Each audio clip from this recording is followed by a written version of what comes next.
Hello and welcome. You're listening to CIH Futures Guide to the Housing Sector. Futures is the Chartered Institute of Housing's network for young professionals in the housing sector. In this podcast series, we introduce and explore key topics and issues facing the sector today and how you can get involved. To find out more about Futures and what the CIH can do for you, you can visit cih.org.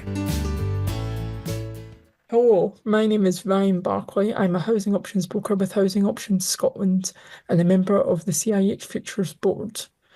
In this podcast, members of the CIH Futures team chat to industry experts to find out what exactly is the housing sector, why is it in the spotlight, and why you should be working in it.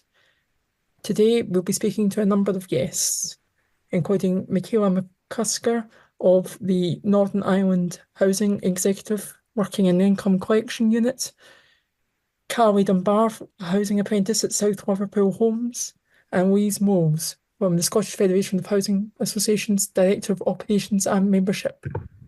Thank you all for joining us. So if I can just start then, in terms of the first question, can you introduce yourself and tell us how you got involved in the housing sector? Ryan. So my name's Louise Moles and I'm Director of Operations and Membership with SFHA. I've worked for the organisation for 18 months and I actually came from haulage, so a very different sort of space and sector, and moved into housing, having worked for a membership organisation before. Great, thank you very much. I look forward to hearing your insights. Carly, would you like to go next? So my name's Carly and I've been working at SLH only since July, so I'm quite new to the housing sector, but I mostly work within the admin team, but through my apprenticeship it's given me a chance to work with all the other teams, so I get like that broad knowledge across the sector. Great. I think it's great to have such a diverse range of careers and insights within the podcast, and it's something that I look forward to exploring more. Michaela, would you like to tell us a bit more about yourself and your role? Yeah, my name is Michaela McCusker. I work as an assistant manager within the workforce development team at the Northern Ireland Housing Executive. I suppose I took a bit more of a traditional route into housing. I completed the housing management degree, so it was a 4-year degree. And then I went directly into, after finishing the degree, into a housing officer role with a local organisation. And then I've been working mostly in frontline housing across the last 10 years. And in my current role now with the housing executive for the last 6 years. So I currently look after the likes of our apprenticeship programme, our GEM programme, and we look after the graduate trainees and trying to grow the profession within the organisation. Hello and welcome. You're listening to CIH Futures Guide to the Housing Sector. Futures is the Chartered Institute of Housing's network for young professionals in the housing sector. In this podcast series, we introduce and explore key topics and issues facing the sector today and how you can get involved. To find out more about Futures and what the CIH can do for you, you can visit cih.org. That sounds great. Thank you very much. I look forward to hearing more about that in particular as we progress through the podcast, and that does indeed address some of the questions. In terms of moving towards the topic itself of housing as a career of choice, what do the guests think it means for housing to be a career of choice, and why is it important within the sector? If I could start with yourself again, Louise. Thanks, Ryan. I think housing is a great career, and I think it has something for everyone, regardless of your skills or your experience or your qualifications. I also think it's important in terms of what your sort of personal moral compass is, and believing in social justice and being that small part that we can play in ensuring that everyone has a warm, safe and affordable home. And I think the opportunities are endless. I also think it's a sector that has seen its challenges post-COVID in relation to retention, recruitment, where this new talent comes from. And, we often talk here at SFHE about, are we continually fishing from the same pond? And do we have to look externally? Do we have to look at other sectors that can cross-skill over into housing? And, I think it's a thoroughly rewarding role, regardless of what you do in any registered social landlord. And I think housing associations are a fairly new concept. We're only talking in the last 50 years.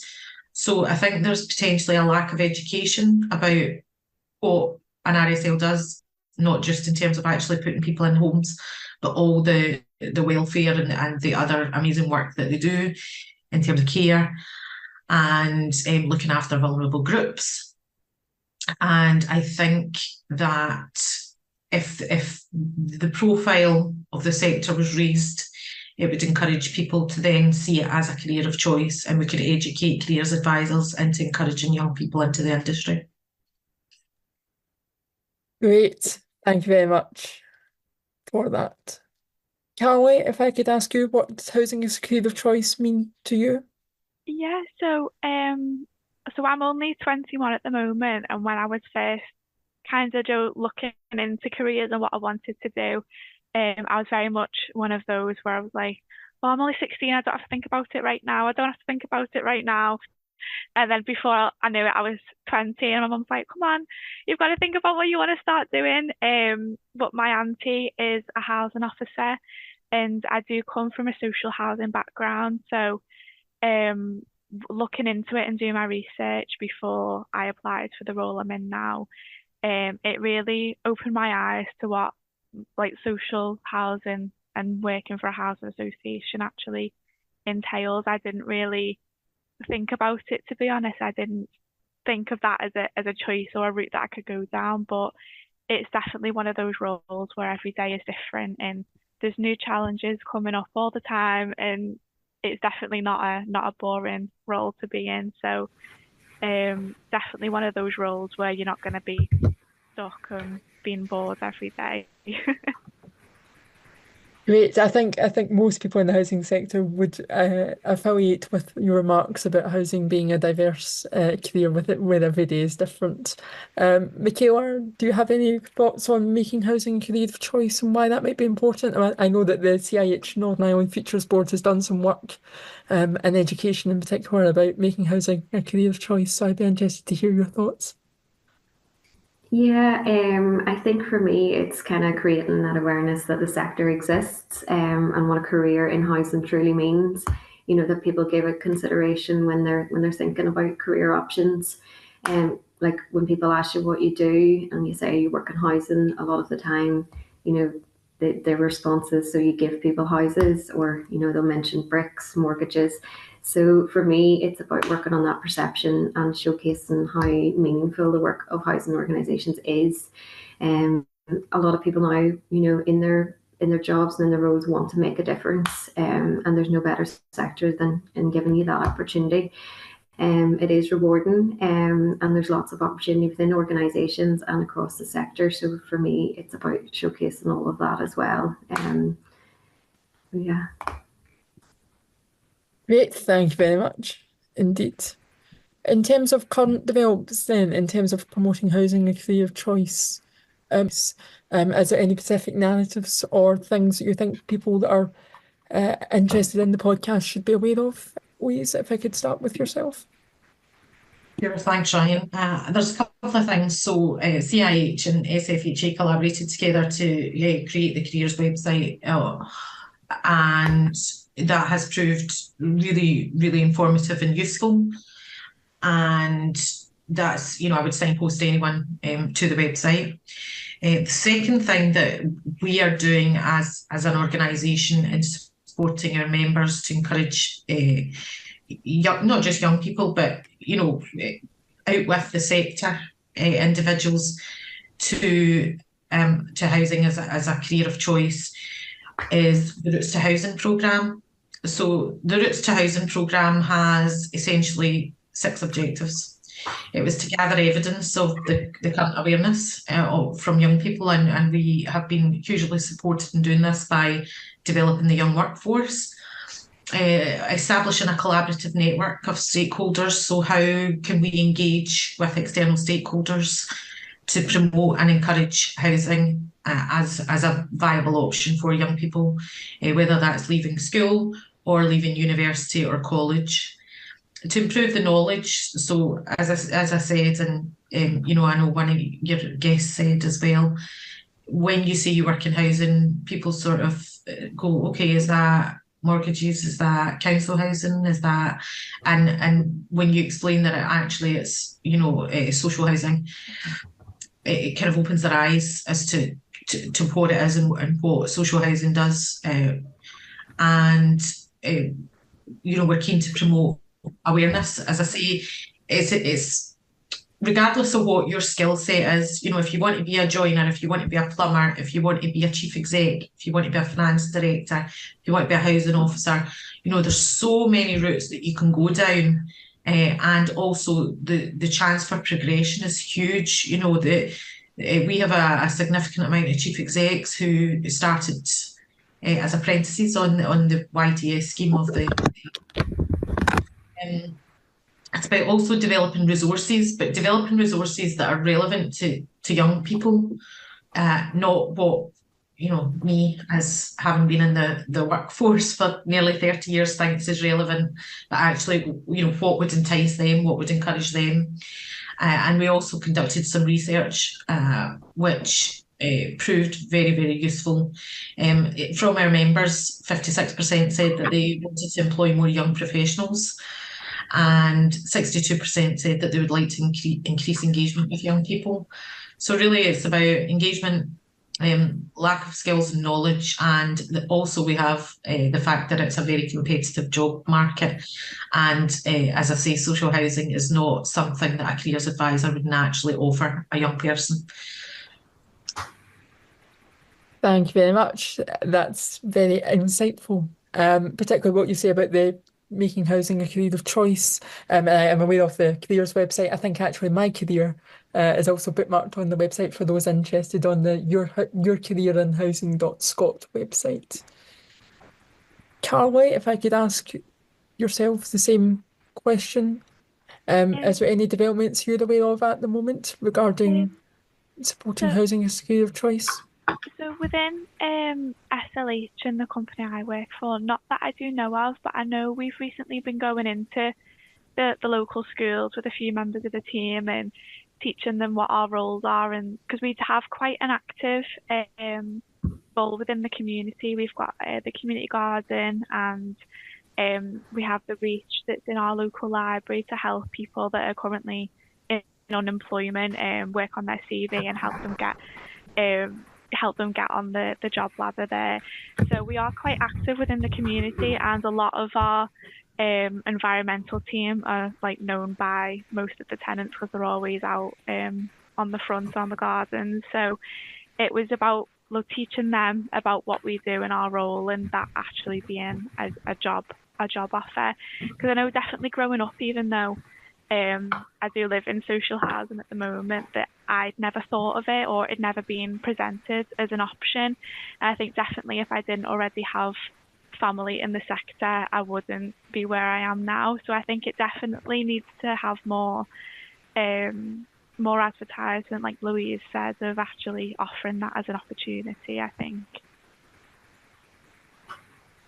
Yes, that's I think of critical importance in terms of what you say about advertising, and hopefully those listening to the podcast can reflect on CIH resources that are available, and also get involved with the Futures Board, because we're always looking for new members to enhance our membership offering. Michaela, if I could ask yourself, is there any particular developments you're aware of right now in terms of making housing a career of choice? I suppose just from a Northern Ireland perspective, obviously I am chair of CIH Futures NI, so our I suppose aim is really to represent young professionals in the sector, and we do that by engaging, involving, upskilling people through events and projects and campaigns. So housing as a career choice is something that we've been quite passionate about over the past few years. So we have been out and about in schools and colleges at various open days and open nights, meeting people that are considering their career options. So during that process, really our narrative and our message has been about, just showcasing all the different jobs that are available within the sector, and then the different entry routes that are available as well. So promoting apprenticeships. And so like recently there we were out talking to young people about, trade apprenticeships. So when they're considering perhaps, the big construction organisations, that they're also considering housing organisations as well, and the opportunities that are available there. As well as that, promoting the likes of the graduate route. And now coming in September of this year is the foundation degree in housing. So it's really good to see that, there is that kind of natural progression coming forward. So that's been some of the opportunities that are available to us. Fantastic. It's always great to hear what happens in all of the regions of the UK and learning from each other. I know particularly as someone who did a housing degree at university, it can be a great pathway into the sector. And it's something that I'm always asked about in future when giving presentations and talks. So it's good to hear about routes into the housing sector being so diverse. So we've spoken about the ways in which people could get involved in the housing sector and why that's important. But I would be interested in what the panel think are the challenges for those who want to get involved in the housing sector, or indeed what are the challenges in promoting the housing as a career of choice, and how do we overcome them? Louise, I know you spoke earlier about recruitment and retention. I just wanted to know, do you want to add anything to that? Yeah, I think there's a couple of factors at play here. Number one is education. Educating people and stakeholders to make it up there with engineering and all the various different, working in an airport, working in retail. It should become naturally just one of the sort of list of potential opportunities that young people could utilise. Secondly, I think RSLs play a responsibility here. And I say that for two reasons. One is I actually saw a job advert for an entry-level role, and it said experience in housing required. Well, that's going to be impossible because it's an entry-level role. So there's that, and there's also the sort of jargon that we use as a sector, which each sector does have its own sort of language. And what does that actually mean to someone that's not that's a young person either leaving school, university, or that's coming from another industry? What does voids and allocations mean? What does factoring mean? So I think there's something there about the language that's used, and also the application process. So young people do not want to fill in a 34-page application form. It holds no interest for them. And particularly when the advert says things like experience required when it's an entry-level role. So I think there's something there about the application process, whether that be a sort of 60-second video that they upload, or a CV, or an informal chat. But there's certainly some work there to be done as a sector to modernise our recruitment approach.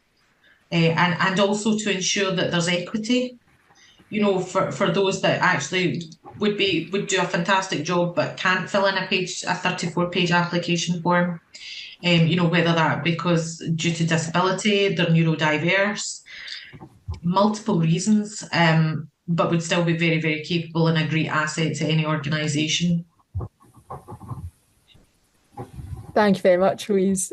Great to hear of your insights. I know myself, having spoken at various conferences about making housing a career choice, with it being one of our 5 principles at CIH Futures. I definitely recognise what you say about jargon and language, and particular application processes. Carly, if I could ask yourself, in terms of the challenges in making housing a career of choice and how you might wish to overcome them, as someone who's relatively new to the sector, and who's remarked earlier that you wouldn't be necessarily in the housing sector working where you are had it not been for your own personal experiences of the sector. Yeah, I think there's definitely kind of maybe a stigma for working within housing. I know definitely with myself and obviously living here myself and then all my friends also growing up here, when you say, oh, I work for the house, and there's definitely maybe a face pulled and oh, so what does that mean then? So I think definitely overcoming that stigma and overcoming that barrier of kind of taking away maybe that wall between tenants and their landlord, and that we are here to help and we're not just the rent collectors and kind of like the over being, if that makes sense. I think definitely within the association I work in, with being so involved in the community and being quite a small housing association, there's definitely a personal relationships there between tenants and their housing officers and their income officer, and definitely a level of trust between them. So I think getting rid of that stigma and promoting the positives of working within housing and what the sector does for a whole for the community would definitely, I think it would see a rise of people taking that on as a opportunity. Thank you very much. Michaela, if I could ask yourself, would you recognise as the challenges in promoting housing as a career choice, and how could we overcome them as a sector? Yeah, I think I kind of echo what Louise has said in terms of the education. I think that's critically important. I think it's important that we're out visual, that we're seeing that we are promoting the sector, but that message is, clear and really demonstrates exactly what the sector is about, and not just kind of taking it back to those core elements of what we do in terms of allocating homes and collecting rent and managing antisocial behaviour, because it's so much more than that. It's families, it's communities, it's lives.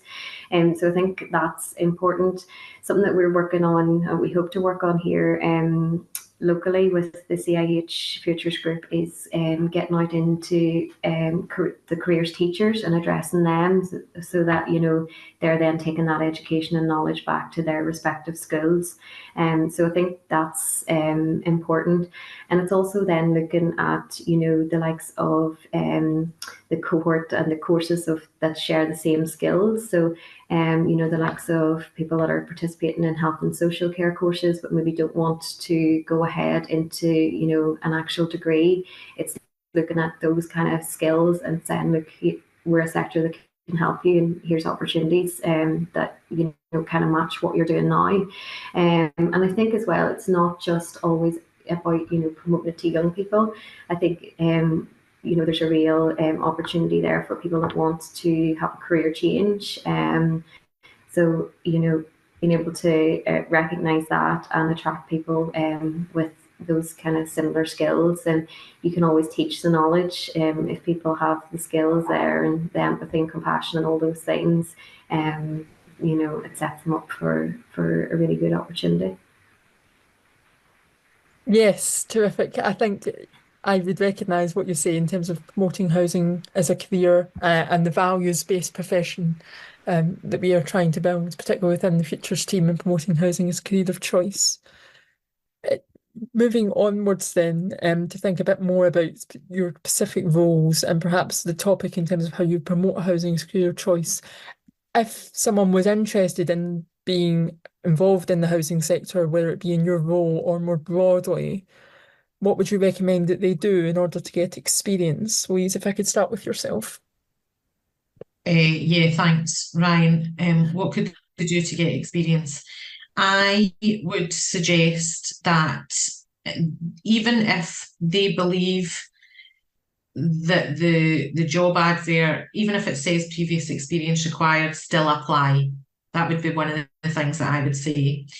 I completely agree with Michaela that if the attitudes and the behaviours are there, you can teach the rest. It's about value-driven attitudes and behaviours. I would encourage them to take work experience where possible. I would encourage them to speak to people. So, for example, if anyone was interested in working for SFHA, you know, I'd be more than happy to have a call with them. I think there's a piece of work that can be done here around mentoring and, you know, prepping individuals for interview and for what the sector's all about.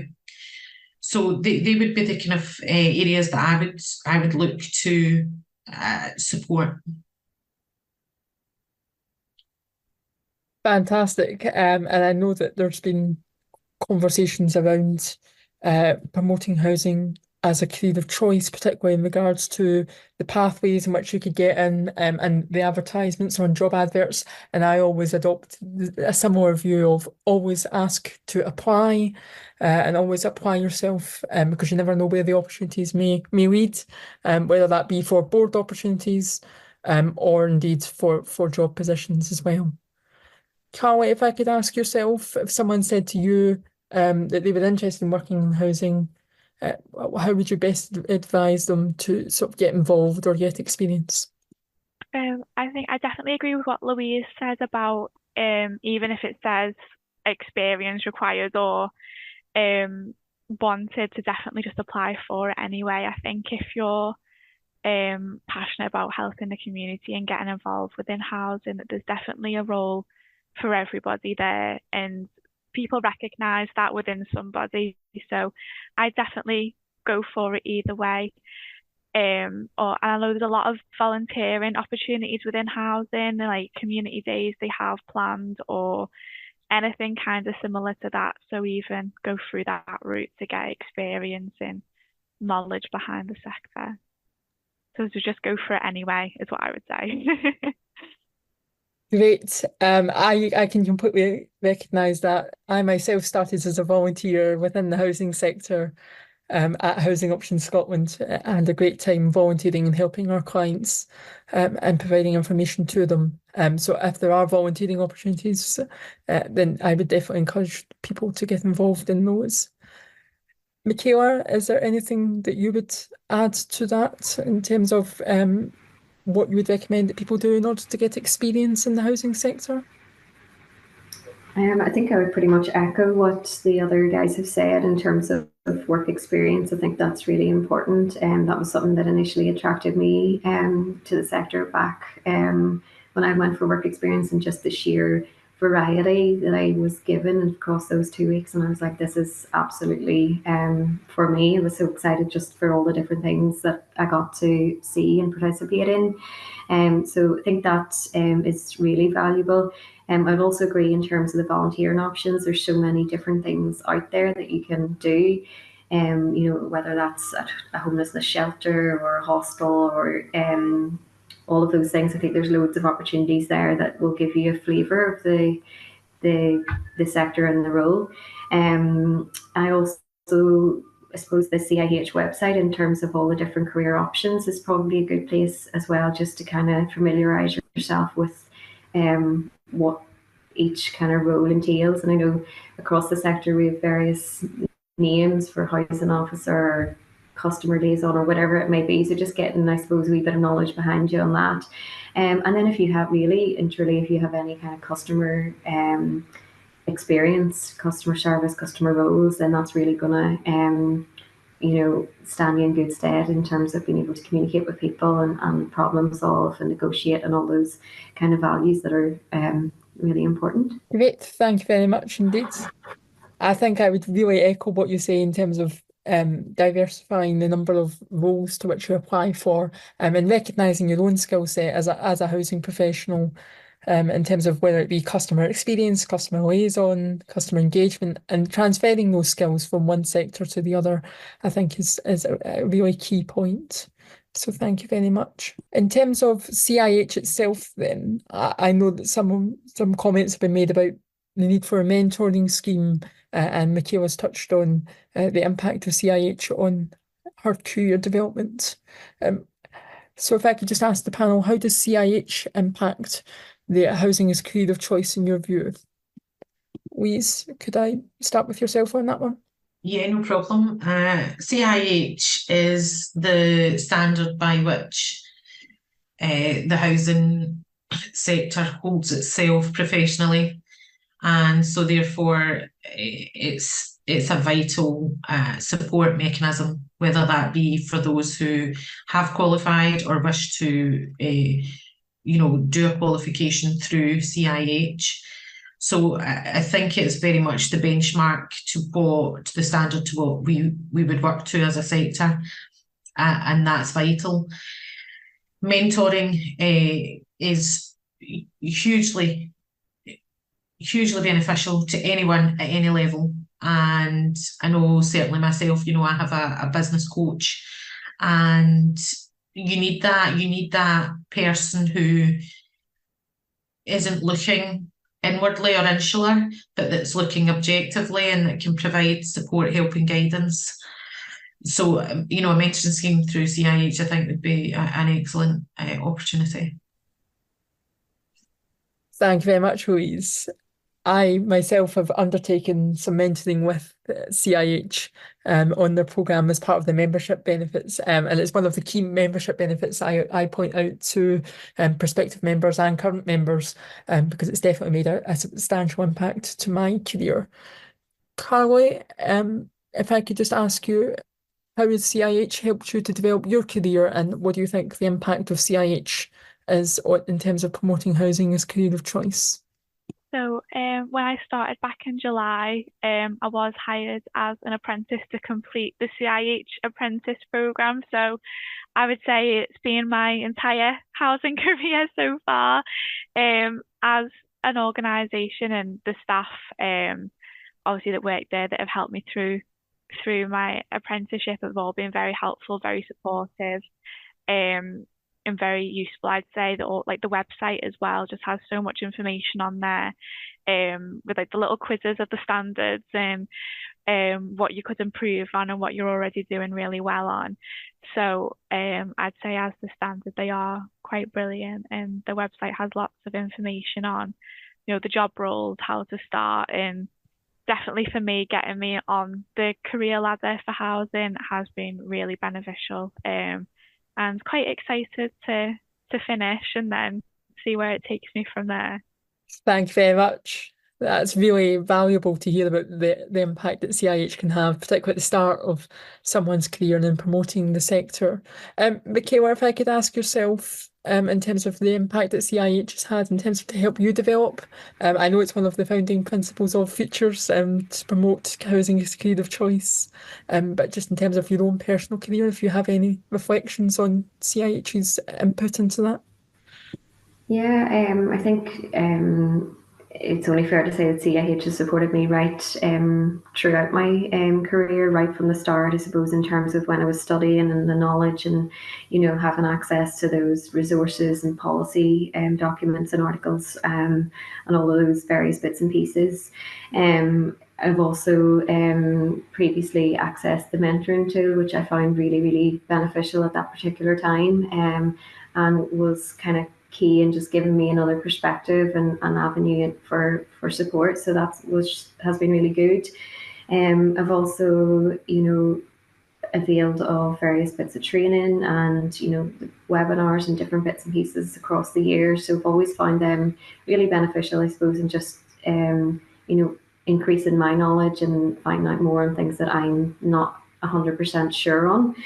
And also then I suppose the likes of the professional standards, just being able to do that and get yourself a baseline of where you're at now, so that then that you can improve what you need to improve over time. So I think that's been really beneficial. And I suppose really, from the whole futures perspective and everything as well, what you put into your membership and is, you know, what you really then get out of it, and you reap the rewards if you do engage and you know, make use of the different mechanisms and support avenues that there is available to you. So Great, that's fantastic to hear. And definitely I would echo anybody who's listening to this and would be involved or interested in getting involved with the CIH Futures Board to contact us and reach out because we're always willing to have a conversation, and I'm grateful for everyone's time and contribution.